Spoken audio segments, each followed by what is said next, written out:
Olá a todos. A gente vai dar continuidade às discussões sobre desenvolvimento infantil do módulo 2, considerando agora a contribuição de 2 estudos em específico.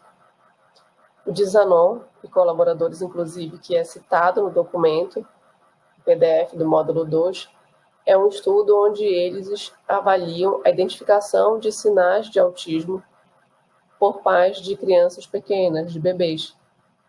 E um outro estudo também bastante interessante e recente, de 2020, de Monteiro e colaboradores, onde eles estudam a percepção dos professores de crianças autistas sobre o processamento sensorial dessas crianças. E vamos finalizar o vídeo apresentando, discutindo o estudo de caso clínico. Então, nesse levantamento, nessa pesquisa de Zanon, eles fizeram um levantamento da literatura e identificaram alguns pontos relevantes para a gente discutir aqui. Um deles é que foi possível observar desvios qualitativos no desenvolvimento de crianças com TEA antes dos 12 meses de idade. Então, um salto qualitativo do desenvolvimento, por exemplo, a criança escovar os dentes ou se alimentar sem o suporte de um adulto, e um desvio na qualidade desse desenvolvimento. Como seria? Seria uma criança de 12, 15 meses não conseguir compartilhar, por exemplo, com os pais as suas descobertas. Brincar com os pais de modo a que ela faça contato visual com os pais e contato visual com o objeto, compartilhando alguma característica daquele objeto, alguma habilidade que ela tenha observado na interação com o objeto, compartilhando com o adulto, com o cuidador. Então, essa ausência de contato visual é considerada um desvio na qualidade desse desenvolvimento de uma criança de 15 meses, por exemplo. Tá? Um outro ponto que eles observaram na literatura foi a importância dos comportamentos sociais. Esse aspecto do desenvolvimento de habilidades sociais, de comportamentos sociais, ele se mostrou prejudicado em crianças com autismo, diferenciando esse diagnóstico de uma criança com outro transtorno, inclusive diferenciando de uma criança com desenvolvimento típico. E o que foi observado na literatura? Que entre 13 e 15 meses, as crianças com autismo elas apresentam pouco contato ocular, falta de orientação quando são chamados pelo nome, não retornam procurando quem chamou, de onde veio aquele chamado, e pouco engajamento em interações sociais. Então, esse aspecto do desenvolvimento, o comportamento social, se mostrou importante na diferenciação do diagnóstico do autismo, considerando outro transtorno ou desenvolvimento típico. Além disso, o que foi marcante no levantamento desses autores é que, embora, por exemplo, a questão do comportamento social ele ser possível, esse desvio qualitativo ser possível de ser identificado antes dos 12 meses, o que direciona a busca dos pais por uma avaliação, por um atendimento, é o atraso na fala, um atraso considerado na fala, sendo esse talvez o considerado marcador pelos pais, pelo senso comum, mais evidente, mais importante do desenvolvimento. Então, geralmente, isso é identificado com 18 meses.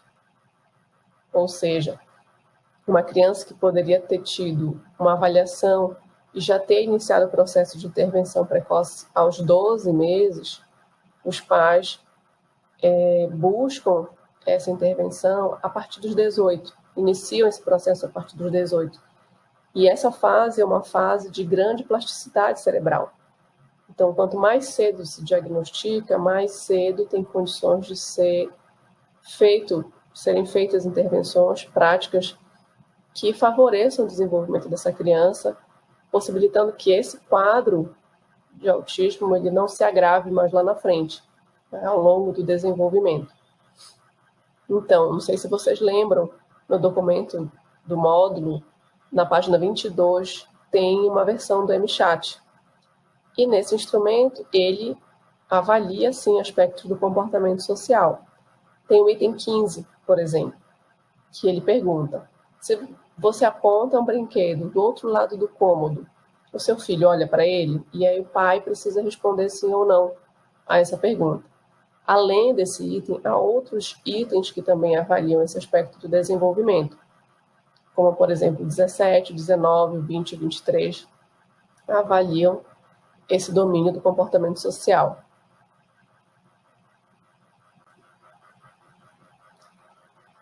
Seguindo aqui o estudo de Zanon e colaboradores, ele foi um estudo retrospectivo, descritivo, no qual eles analisaram dados já coletados com pais de 32 crianças em idade pré-escolar com diagnóstico de TEA. E nesse estudo, essa coleta foi feita através da aplicação do ADIR, que é uma entrevista semi-estruturada, elaborada especificamente para o diagnóstico de autismo. E considerando a tríade que compõe esse transtorno, que são atraso na linguagem, problemas do comportamento social e comportamento estereotipado repetitivo, eles obtiveram os seguintes resultados a partir da percepção dos pais. Então, desvios na socialização. Foi possível os pais identificarem a média, perceberem esse desvio por volta de 9 meses da criança, 9 meses de idade. Desvios na linguagem, a partir de 18 meses. E desvios de comportamentos estereotipados, a presença de comportamentos estereotipados, eles identificaram por volta de 19 meses no desenvolvimento da criança. Então, os bebês com desenvolvimento típico, aos 10 meses, eles preferem uma brincadeira conjunta, um engajamento coordenado, ao invés de brincadeiras isoladas. E aqueles que, ao final do primeiro ano de vida, apresentam aversão, ansiedade, medo de contato com outras pessoas, podem apresentar déficits na habilidade de atenção compartilhada. E esses comprometimentos nessa habilidade trazem comprometimentos na linguagem também. Então, que é o mais comum no relato dos pais. Então, a gente observa que há comprometimentos nesse desenvolvimento. Por exemplo, uma habilidade de atenção compartilhada, a gente pode observar 9 meses o surgimento dessa habilidade, o início disso na criança. Então, é possível que ela apresente déficits nessa habilidade a partir daí e os pais não consigam identificar. E percebam apenas lá na frente, com 18 meses, os desvios na fala, na linguagem, que são provenientes do déficit de atenção compartilhada. Então, na medida que se intervir nesse aspecto da atenção compartilhada, pode-se evitar prejuízos na linguagem aos 18 meses. Essa é a discussão que eles trazem para a gente pensar o quanto mais precoce a gente pode observar esse desenvolvimento e identificar fatores de risco. Já no estudo de Monteiro e colaboradores, com foco no processamento sensorial, a ideia de trazer essa discussão para cá é porque o processamento sensorial de autistas é um tema pouco discutido ainda na literatura. E essa percepção por professores é algo também mais escasso a nível de publicações. Tá? Então, eles vêm destacar aqui alguns conceitos para a gente pensar esse processamento. O conceito de integração sensorial, por exemplo. Então, a integração sensorial é um processo onde há um input sensorial, seja auditivo, visual, motor, olfativo, gustativo, seguido do processamento dessa informação pelo sistema nervoso central e do output motor, que geralmente é uma resposta adaptativa da criança. Tá? Estudos apontam que 45% a 96% de crianças, de indivíduos com TEA, apresentam problemas de processamento sensorial. Então, percebam que é um percentual alto, tá? Então, esse déficit, ele vai interferir, consequentemente, nas habilidades da criança de processar e modular informações sensoriais vindas do meio, de como ela vai responder a essas informações. E a todo momento, a criança, ela precisa fazer a integração sensorial. Tem o input de algum estímulo, o processamento da informação pelo sistema nervoso e o output motor, a reação a esse estímulo. Várias atividades, o tempo todo ela precisa ter uma resposta que a gente chama de adaptativa a esse input. Vou citar um exemplo. A criança se depara com uma caixa de sapatos com espuma e idealiza que essa caixa possa servir de cama para uma boneca, para a sua boneca. Então, aqui, numa atividade de brincadeira relativamente simples, vai envolver uma série de aspectos de integração sensorial, como, por exemplo, a ideação por imaginar que aquela caixa de sapatos com espuma, aquela caixa de sapatos, possa servir de cama para a boneca, planejamento, que é organizar isso, pensar na caixa, pensar na espuma, colocar a espuma na caixa de sapatos, e a execução, que vai envolver o contato com várias texturas, seja o papelão, seja a caixa, seja a roupa da boneca. Então, o tempo todo, a criança precisa fazer integração sensorial, emitindo uma resposta adaptativa. E as crianças, as pessoas com autismo possuem déficits nesse processamento sensorial. Daí a necessidade de propor intervenções que promovam uma integração sensorial mais adaptativa para esse público, em especial.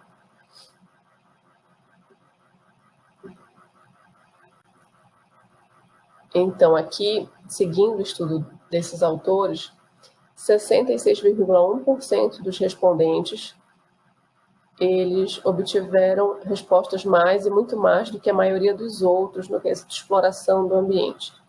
Eles entrevistaram professores, 19 professores do ensino fundamental e educação infantil, e seus alunos, um total de 62 alunos com idade entre 13 e 14 anos com diagnóstico de autismo. E obtiveram inicialmente essa resposta. No quesito de exploração, esses alunos, eles estão hipersensíveis aos estímulos, explorando, buscando cada vez mais estímulos no seu ambiente.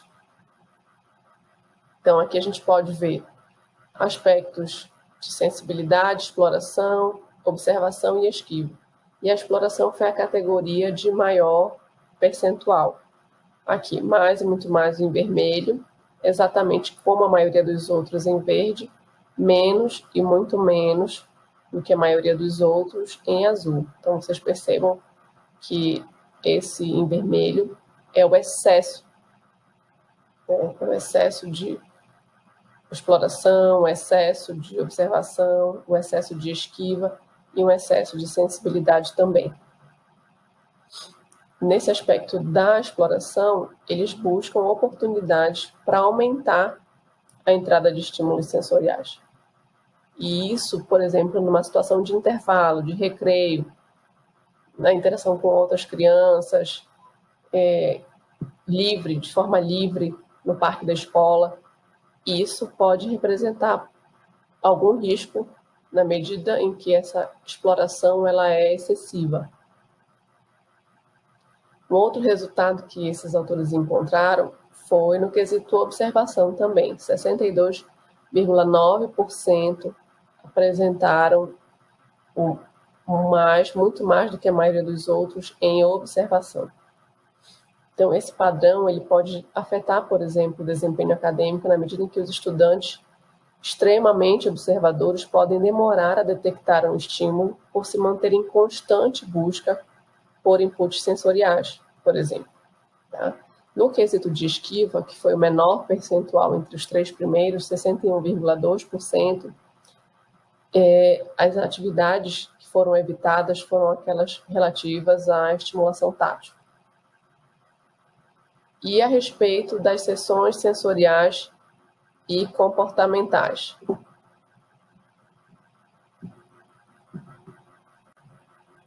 Que é a próxima figura. Esses estudantes, ao serem avaliados, eles tiveram a maior resposta, 62,9% no quesito auditivo. Isso significa que esse excesso de sensibilidade auditiva pode levá-los a evitar determinadas tarefas.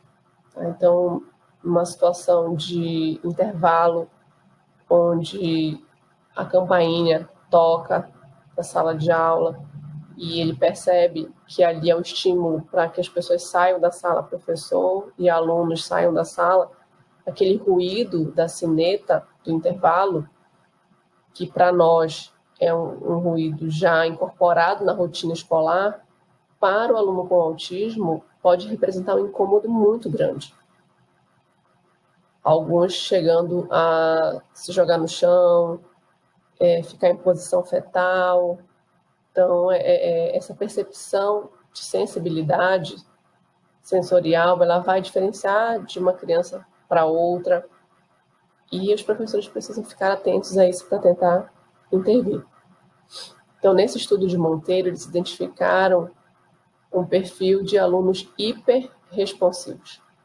Isso implica na necessidade de uma reorganização do ambiente escolar para favorecer o desempenho desses alunos, considerar essa característica de hiperresponsividade, excesso de exploração, excesso de observação, sensibilidade a estímulos auditivos, a estímulos táteis. Isso precisa ser considerado para planejar as atividades pedagógicas e a organização da vivência no espaço escolar para que esse aluno seja incluído.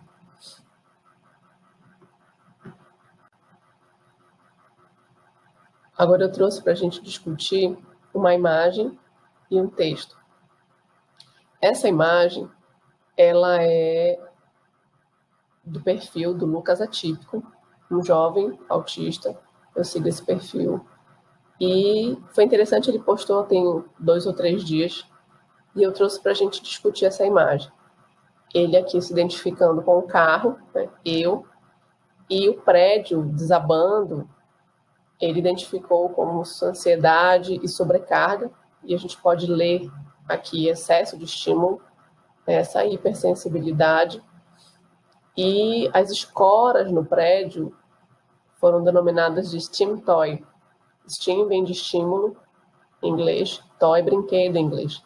E nesse post, ele menciona que em diversas situações ele faz uso desse Steam Toy, esse brinquedo que estimula, para justamente manter a sua autorregulação sensorial.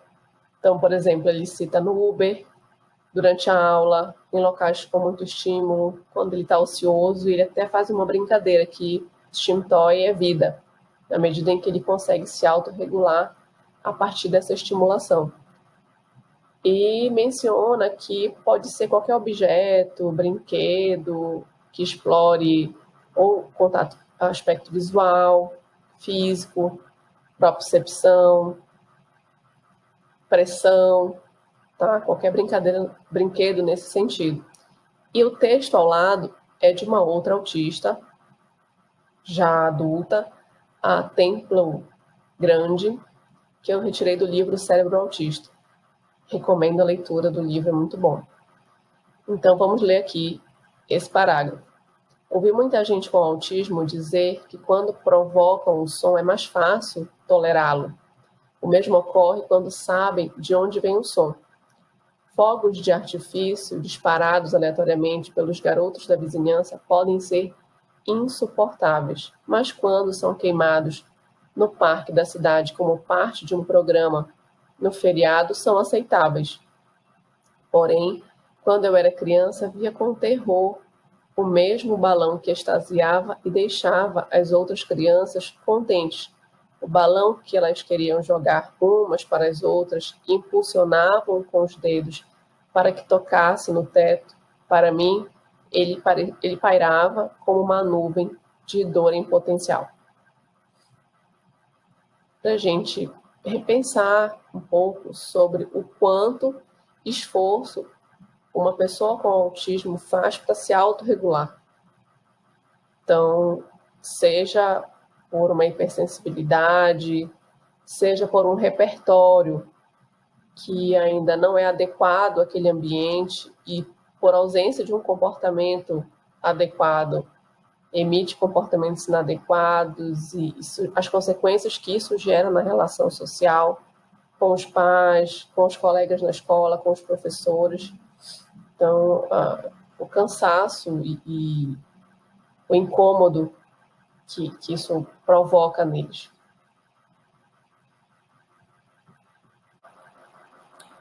E agora a gente vai iniciar a discussão do caso clínico de uma criança de 2 anos e 6 meses, denominada por mim aqui de Antônia, nome fictício.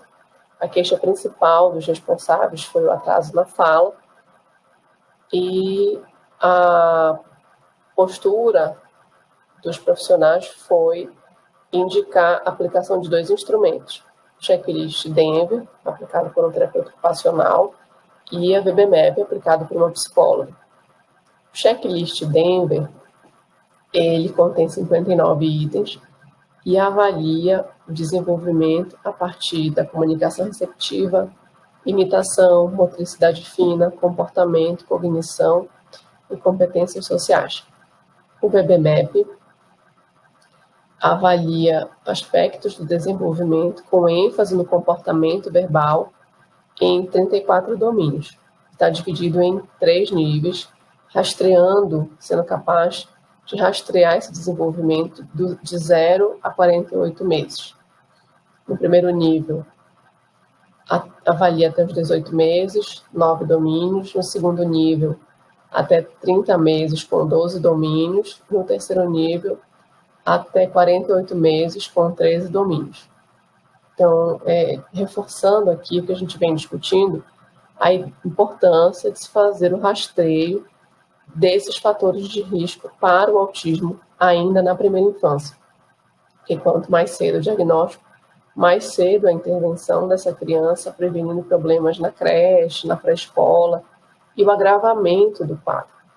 A criança, assim, tem condições de uma trajetória de desenvolvimento com qualidade de vida, ganhando lá na frente mais independência na sua rotina. Então, aqui a gente vai começar pelos resultados que o Antônio obteve no checklist Denver. Aqui, nesse checklist, a possibilidade de resposta são 3. P, quando a habilidade observada ela é consistente. P/F, quando a habilidade ela é inconsistente, ou seja, de 3 vezes que o Antônio deveria responder da forma previamente estabelecida no instrumento, ele respondeu 2 vezes ou apenas 1 vez, ou seja, esse comportamento ainda não está bem estabelecido no repertório daquela criança. Daí o inconsistente.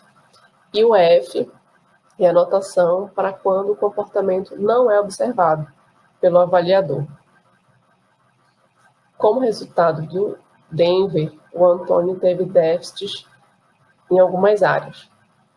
Foi comunicação expressiva receptiva, imitação e competências sociais.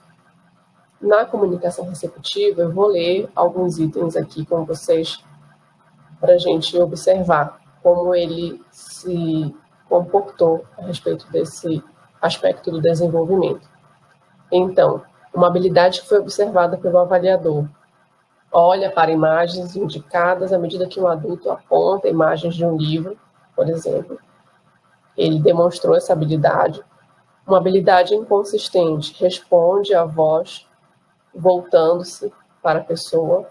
Quando alguém fala com ele, ele se direcionou a essa pessoa, porém, de 3 tentativas, 4 tentativas, 5, provavelmente 2, 3 ou 1.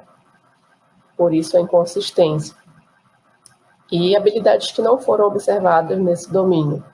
Olha para o parceiro quando chamado pelo nome, dá o objeto quando pedido verbalmente, identifica apontando e dirigindo o olhar para ter as imagens nomeadas no livro. No aspecto imitação, ele não realizou nenhum item de forma independente e satisfatória. Não demonstrou habilidades no domínio de imitação. No aspecto competências sociais, a gente pode observar habilidades e algumas inconsistentes. Uma habilidade pede ajuda verbal ou gestualmente. Uma habilidade ainda inconsistente aceita breves atividades sociais, sensoriais e toques. E uma habilidade que não foi observada, por exemplo, como competência social, usa gestos ou palavras para conseguir a atenção do adulto. Esses foram os resultados, o perfil do Antônio a partir do checklist Denver. Agora a gente vai discutir os resultados que ele obteve na VB-MAP. A VB-MAP, ela é composta, cada nível é composto de 5 marcos, como vocês estão vendo aqui. 1M, 2, 3, 4, são 5 marcos do desenvolvimento. 5 habilidades, onde a pontuação pode ser feita entre 0, meio e 1. Aqui, em vermelho, são os scores que ele obteve na primeira avaliação. Dali a 3 meses, é repetida a avaliação e vai fazendo registro dos scores por domínio, por habilidade em cada avaliação, para fazer um acompanhamento do desenvolvimento da criança, do progresso a partir da intervenção proposta. Então, embora na data de avaliação ele tenha 2 anos e 6 meses, foi aplicado pela equipe o nível 1, que é até 18 meses. Nesse protocolo, são 9 domínios que são avaliados. Provavelmente, essa escolha da equipe foi em função de um processo de observação do Antônio e de rastreio com a família, dessas interações, dos comportamentos mais observados em função do diagnóstico de autismo. Ainda no VB-MAP, são 9 domínios, o nível 1, e embora ele tenha pontuado em 5 domínios, ele apresentou déficits em todos, justamente por não ter o comportamento verbal, por não falar. Isso foi identificado pela equipe como um fator de risco para habilidades no pareamento social, referente ao contato visual, habilidades no brincar social e no comportamento de falante. Eu trouxe aqui para a gente discutir 3 domínios: resposta ouvinte, brincadeira independente, brincadeira social. Resposta ouvinte, que é o que a gente está no slide. O que é? São comportamentos seguidos da fala de outra pessoa. Por exemplo, seguir instruções ou pedidos, atender ao nome e selecionar objetos sob comandos específicos. Observa-se que nos 5 marcos desse nível 1, do domínio resposta de ouvinte, ele pontuou em 2, sendo meio em cada. No marco 1, atende, faz contato visual com o falante, e no marco 2, atende ao nome 5 vezes. Ele obteve um score de meio ponto. Se a gente pudesse aplicar a terminologia do checklist de Denver, a gente diria que é uma habilidade ainda inconsistente, que não foi plenamente instalada no repertório dessa criança. No domínio brincar independente, ele obteve a maior pontuação de todos os 5 domínios.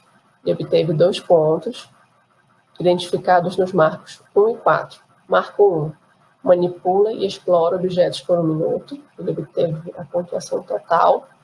Da mesma forma, no 4, realiza brincadeiras de movimento espontaneamente. Esse NA, no marco 3, que não pôde ser avaliado, explora e brinca em ambientes novos. Como eu falei para vocês, esse foi um instrumento aplicado 2 horas por semana, em sessões de 2 horas semanais durante 4 semanas. Então, de alguma forma, na interação dos avaliadores com a criança, não pôde ser avaliado esse marco. E aí é preenchido dessa forma, com essa anotação, NA. No comportamento brincar social, ele apresentou um ponto no marco 5. Seguir os colegas ou imitar espontaneamente por 2 vezes. Foi um comportamento, uma habilidade que foi observado de forma consistente na interação com os avaliadores.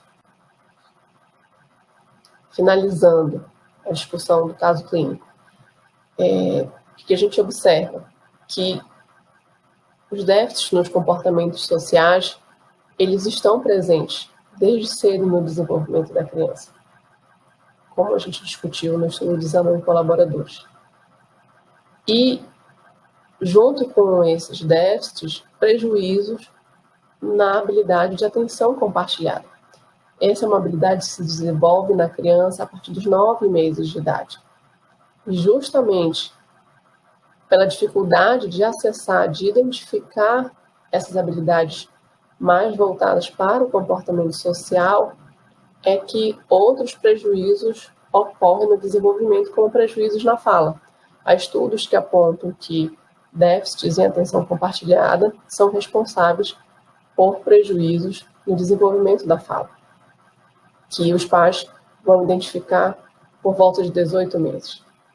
Então, o foco da discussão aqui é mostrar para vocês que há vários instrumentos possíveis, esses foram apenas 2 que eu trouxe para a gente discutir, para apresentar e discutir, mas vocês têm também outros no material, há vários instrumentos possíveis para ser feita essa avaliação.